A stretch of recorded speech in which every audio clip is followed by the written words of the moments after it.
Hello, my dear children. I am here with you all to discuss the new chapter for class 9, that is gravitation. So, regarding gravitation, you might have heard the stories. There was a scientist, Sir Isaac Newton, very famous scientist. He was sitting under an apple tree, and the apple fell down, and then he discovered the Newton's law of gravitation. But actually, he was in the college, in the university, and he was standing near the window, and there was an apple tree outside. Then he watched that apple fell down on the ground. Then he started thinking, okay, why this apple is falling towards the surface of earth?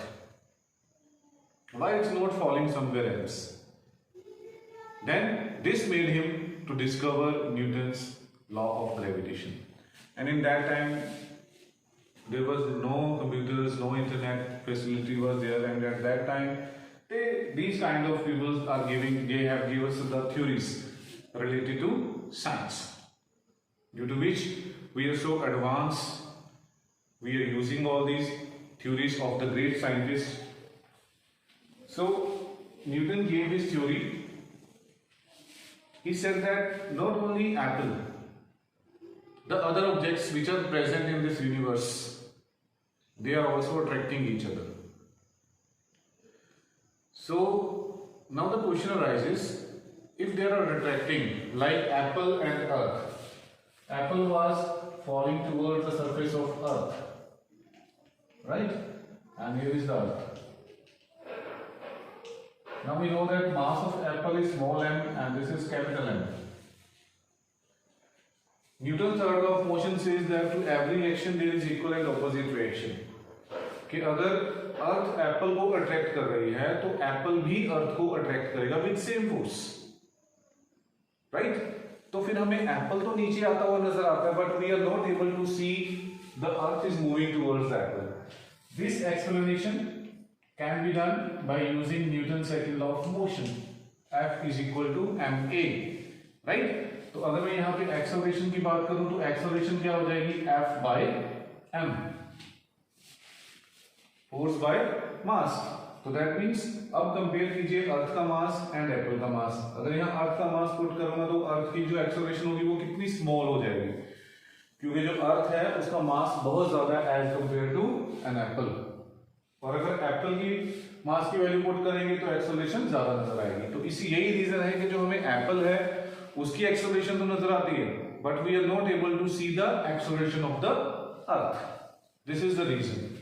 Okay, then Newton gave his theory. What was the Newton's law of gravitation?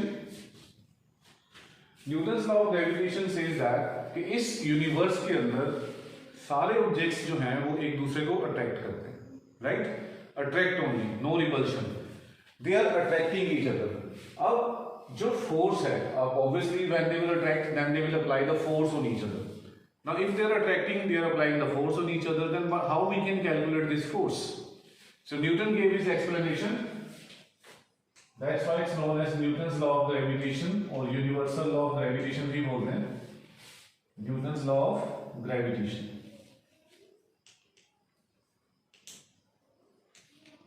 What it says that if two objects, we are considering two objects, two different objects.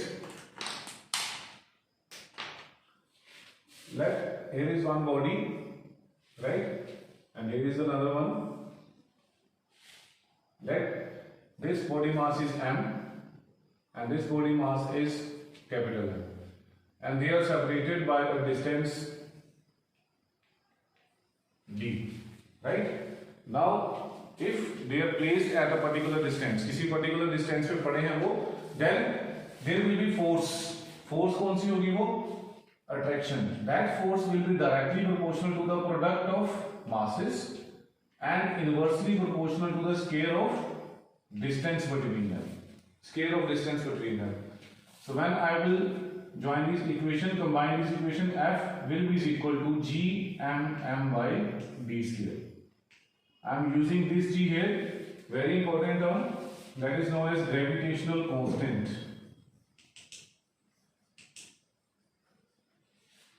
Gravitational constant, right? Very important term. So masses are different, so bodies are attracting each other, right? इस law को हम बहुत easy तरीके से भी समझ सकते हैं. सपोज कीजिए एक मैग्नेट है मेरे पास, right? This is magnet and this is iron object. I am holding these two objects in my hand.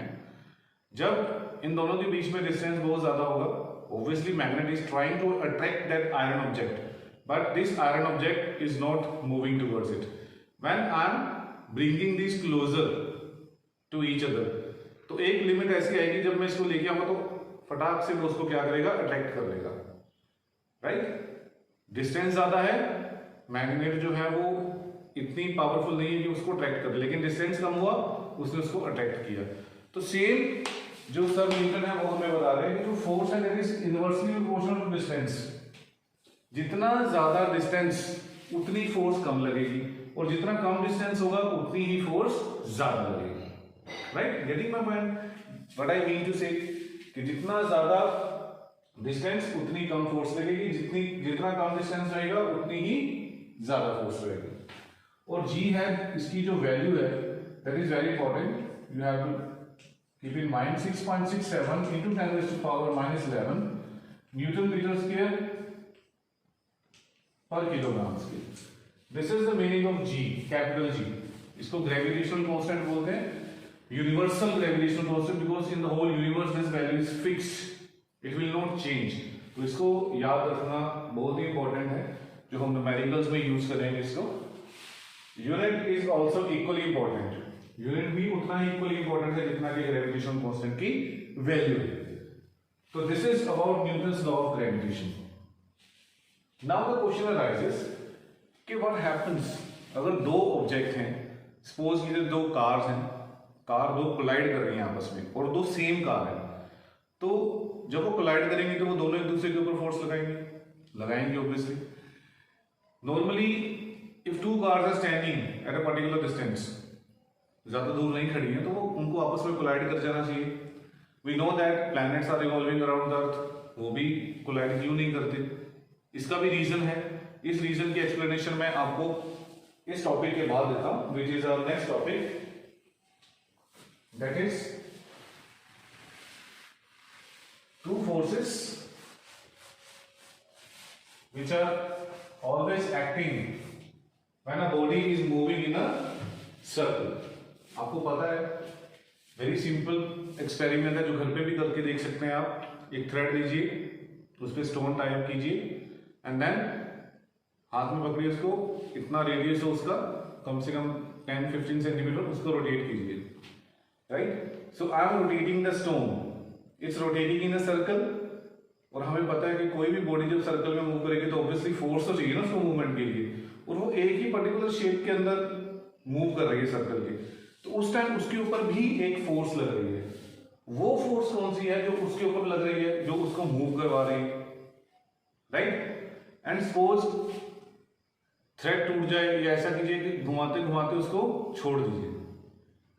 अब आप जब छोड़ोगे तो वो क्या होना चाहिए, क्योंकि all the objects are attracting each other, तो जो स्टोन है वो मेरे फेस पे आना चाहिए, क्योंकि मैं फोर्स अप्लाई कर रहा हूँ, मेरे हाथ के पास आना चाहिए, चिपक जाना चाहिए इसके साथ.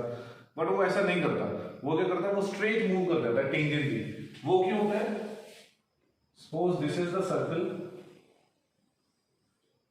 Right, and here we have the centre, this is the centre point, और यहां पे मेरा एक स्टोन बंधा हुआ है यहां पे इस पॉइंट पे. This is my stone, right?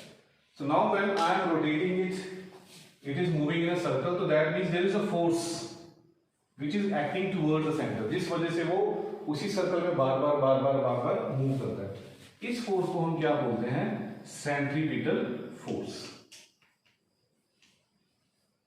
Centripetal force. Secondly, now when you release this stone, ये थ्रेड को आप रिलीज कर देते हो, तो ये ऐसे मूव करेगा सीधा बिल्कुल, राइट? तो दैट मीन्स जब उसको आपने रिलीज किया तो वो स्ट्रेट गया।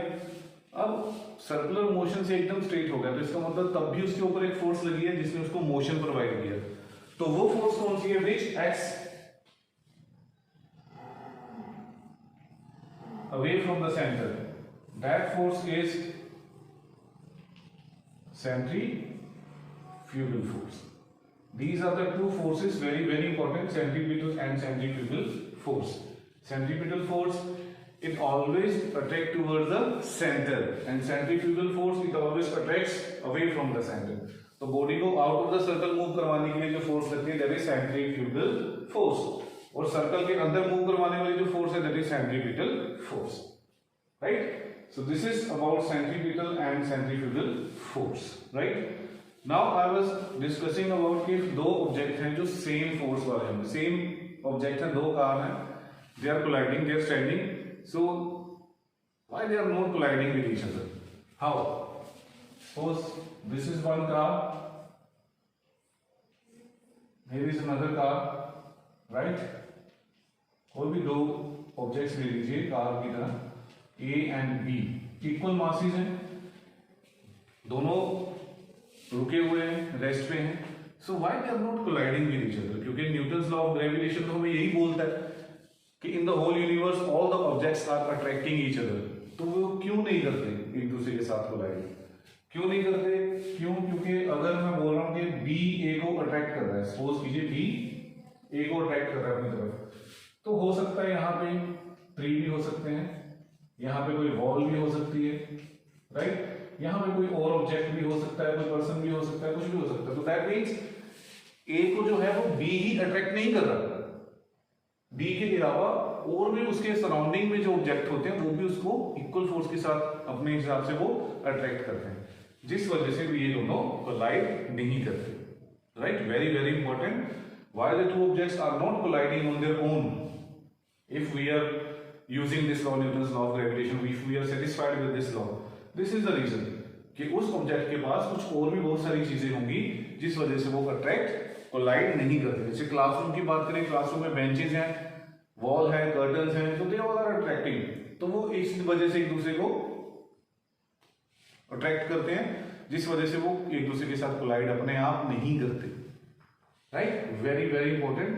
हाँ, अगर आप यहां से हर चीज हटा दो, यूनिवर्स को बिल्कुल खाली कर दो और दो कारें खड़ी कर दो, then these two cars will definitely collide on their own because now there is nothing which can attract. अगर यहाँ पे कुछ भी ना हो, बिल्कुल खाली हो जाए ये चीज, देन बी अट्रैक्ट कर रही है तो अट्रैक्ट हो जाएंगे, they will collide, क्योंकि वो दोनों एक दूसरे को अट्रैक्ट कर रहे हैं, तो then they will collide, right? Right now on Earth it is not possible क्योंकि बहुत सारे ऑब्जेक्ट्स हैं, ट्रीज, कुछ ना कुछ ऑब्जेक्ट्स प्रेजेंट होते हैं सराउंडिंग्स में, जिस वजह से वो दोनों कोलाइड नहीं करते, right? So this is about Newton's law of gravitation. और एक बहुत ही important term which I would like to tell you, that is gravity and gravitation. Gravity and gravitation बेटा दोनों ही डिफरेंट टर्म्स हैं, डोंट बी कंफ्यूज कि दोनों सेम है। ग्रेविटी जो होती है, gravity is the gravitational force of earth only, कि जो अर्थ किसी भी ऑब्जेक्ट को अपने सरफेस की तरफ अट्रैक्ट करती है, right? That gravitational force is known as gravity. और gravitation is the gravitation can be used for the other planets, लेकिन अगर आप अर्थ की बात करोगे, अर्थ के लिए आप ग्रेविटी यूज कर सकते हो। सपोज अगर हम किसी और प्लेनेट पे गए, मार्स पे गए, तो मैं मार्स पे बोलूं कि जो उसकी मार्स की जो ग्रेविटी है वो इतनी है, दैट इज रॉन्ग, क्योंकि ग्रेविटी जो वर्ड है that is for only earth, gravity is for only earth, and this gravitation word it can be used for other planets, anything else you can use it. That is the meaning of gravity and gravitation. Please don't be confused, gravity and gravitation. That's why I am telling you, क्योंकि काफी बच्चों को इसमें confusion रहती है कि gravity भी use कर देते हैं, ग्रेविटेशन भी यूज कर देते हैं, उनके लिए इसमें कोई मैटर नहीं है, बट इसमें बहुत बड़ा मैटर है। Gravity is for earth, gravitation is for other planets. Okay, now we will be having some numericals.